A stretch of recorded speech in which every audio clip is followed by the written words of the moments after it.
वो सर्वभानु राक्षस खड़ा हुआ और चंद्रमा सूर्य के बीच में जाके नकली देवता का रूप बनाकर बैठ गए। यौनी रूप का ध्यान नहीं था, इसलिए उस राक्षस ने भी अमृत ले लिया और झट से पी लिया। लेकिन सूर्य चंद्रमा ने उसे पहचान लिया कि ये नकली राक्षस है। तभी सूर्य से कहा, महाराज ये नकली राक्षस नकली देवता बनकर बैठकर अमृत पान कर चुका है। तब भगवान विष्णु ने मोहनी रूप को त्यागा और अपना चक्र सुदर्शन असली रूप में लेकर के उस राक्षस की गर्दन को धड़ से अलग कर दिया।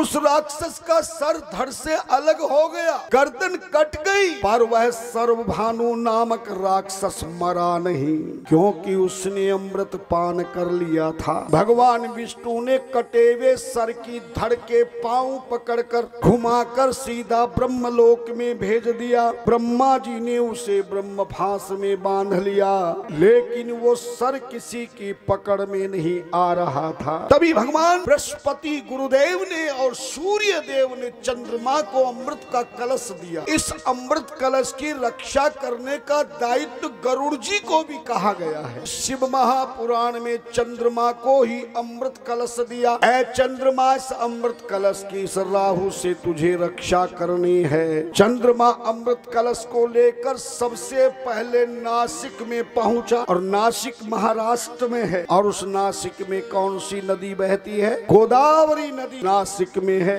उस गोदावरी नदी के जल के तलहटी में अपने इस अमृत को कलश को छुपाकर 12 साल तक चंद्रमा ने अमृत कलश की रक्षा करी। पर 12 साल के बाद अचानक राहु वहां पहुंच गया। सर को राहु कहा गया और धड़ को केतु कहा गया। ये जो अजर अमर हुआ राक्षस का सर जो था, राहु वाला सर जैसे ही नासिक की गोदावरी में चंद्रमा को निकाला, चंद्रमा और राहु के बीच में युद्ध हुआ। 1 महीने तक युद्ध हुआ। अमृत का कलश चंद्रमा को दिया, राहु को पकड़ लिया और चंद्रमा से कहा, तुम जाकर भगवान शिव को ये अमृत कलश देना। और सीधे उज्जैन में पहुंच गए।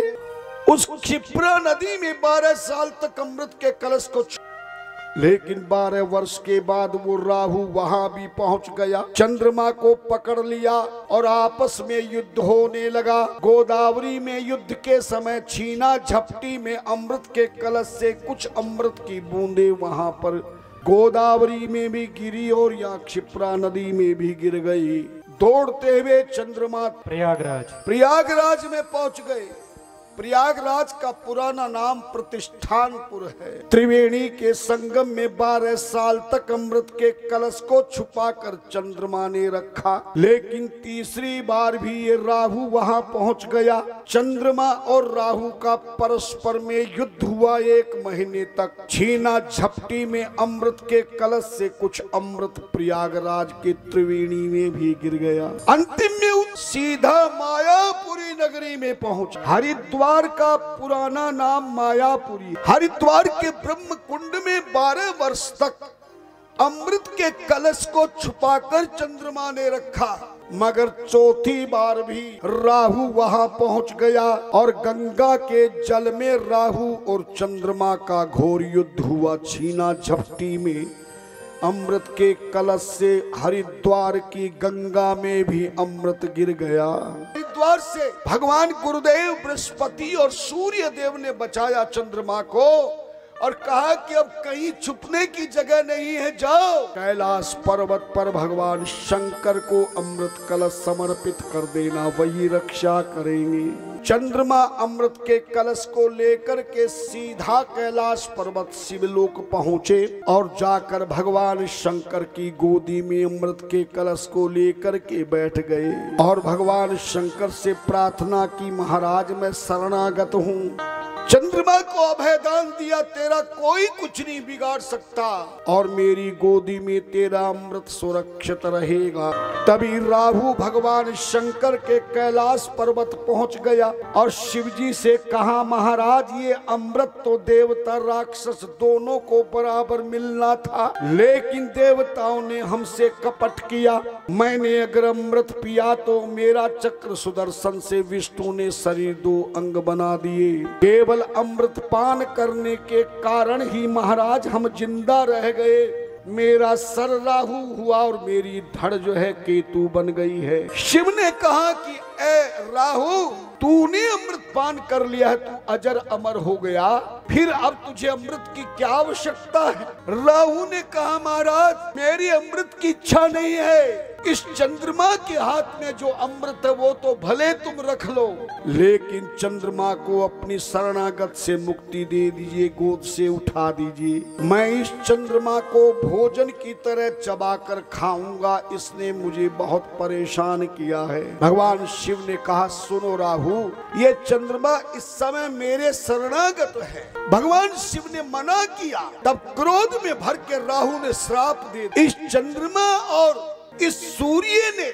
मुझे बड़ा कष्ट दिया है, मैं दोनों को श्राप देता हूँ। जब तक ये आकाश में रहेंगे या चंद्रमा जब तक तुम्हारे शरीर पर रहेगा भोलेनाथ, तब तक तो मैं इसका कुछ भी नहीं बिगाड़ पाऊंगा। लेकिन जब जब भी सूर्य पृथ्वी को स्पर्श करेगा, पृथ्वी पर आएगा, चंद्रमा पृथ्वी को छुएगा, तब मैं सूर्य और चंद्रमा को ग्रहण करूंगा और वह चंद्रमा सूर्य का ग्रहण कहलाएगा और मेरे द्वारा किया गया ग्रहण का समय परम अपवित्र होगा।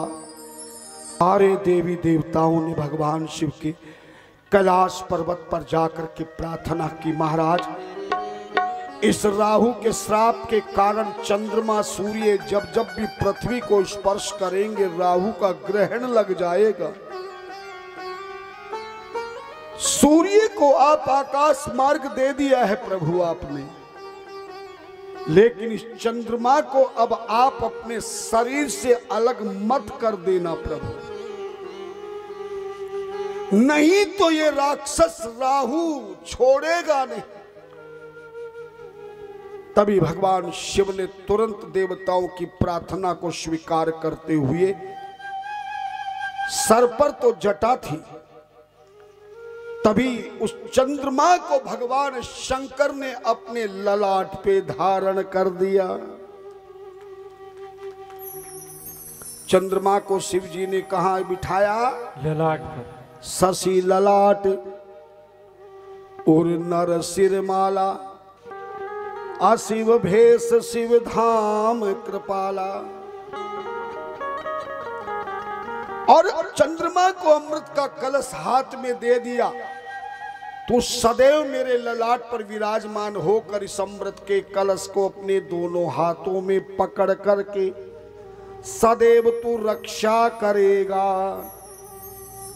और मैं इस अमृत कलश से रोजाना जब सूर्य भगवान मेरी दिशा ईशान दिशा में आएंगे, तब मैं इस अमृत के कलश से सूर्य को अर्घ दूंगा, तब ये सारा अमृत पृथ्वी पर जाएगा।